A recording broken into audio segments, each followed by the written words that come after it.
In our first discussion time together today, we are going to look at the 28th chapter of Genesis, and in particular, the story of Jacob's dream. Jacob is on the run from the stealing of the blessing and the birthright from Esau. His mother and father send him back to Haran and the surrounding land where Rebekah's brother Laban is, and they send him there to find a wife. The passage tells us that Jacob reaches a certain place. Now, he is alone. Perhaps the first time he is actually alone completely in his life, including when he was in the womb with his twin brother. This was a random place to Jacob, but to God, it is a place where God will make his presence known to Jacob. He takes a stone and places it by his head, and some translations have him using it as a pillow. He then dreams about a raised staircase that reaches from its base on earth up to heaven. Some scholars believe that it may have been more in the form of a ziggurat, a pyramid-styled tower with steps that leads to a temple or a religious structure on top. This was very much like what scholars may believe the Tower of Babel would have resembled. So in this dream, God's messengers, angels, are going up and down on this staircase. And the Lord appears to him on this staircase and speaks to Jacob. The staircase becomes the way to God. And this vision actually comes back around to us in the New Testament when Jesus declares, when he first greets Nathanael in John chapter 1, verse 51.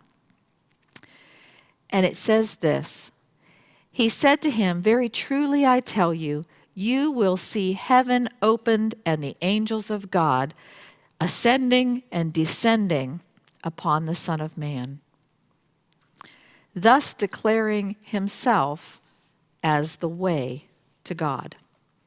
Now, in Jacob's dream, the Lord declares himself to Jacob using the "I am the Lord," and quickly pronounces the same blessing that had been given to Abraham and Isaac. Land, descendants as numerous as the dust of the earth, and that Jacob will be a blessing to many. God declares that he will be with Jacob, will protect him and bring him back to this land. These are promises that connect him spiritually from generation to generation, but they are also personal promises. Now, when he awakes, Jacob knows that the Lord is in this place.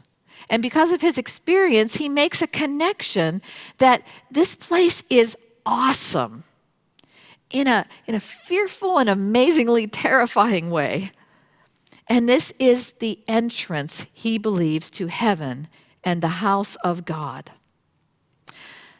The place that was called Luz, meaning departing or turning away, now becomes named Bethel. And Bethel means house of God. So in changing this name, Jacob has gone from running from home to the comfort of the house of God. He takes the stone that was by his head and sets it up like a pillar where he had this encounter with God. And he pours oil on it, thereby consecrating it to the Lord. It is now and forever will be a holy place for Jacob. And then Jacob makes a vow. The word "if" is often used here in translations, and it says, "if God is with me." But we should probably look at this as a different word. And that word is since. So it's very much like in Romans 8:31, where it says, "What then are we to say about these things? If God is for us, who is against us?" So it's a similar kind of structure here.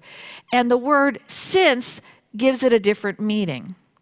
If we used if, it would seem like Jacob is waiting for more proof from God.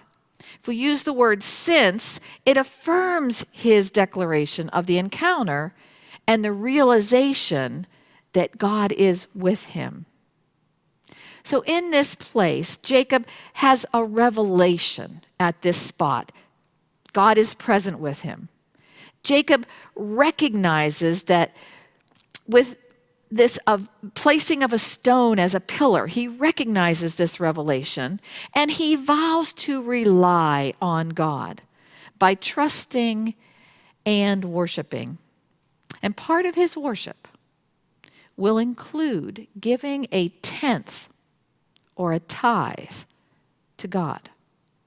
Every time he would pass by Bethel again, he would remember that he met God there.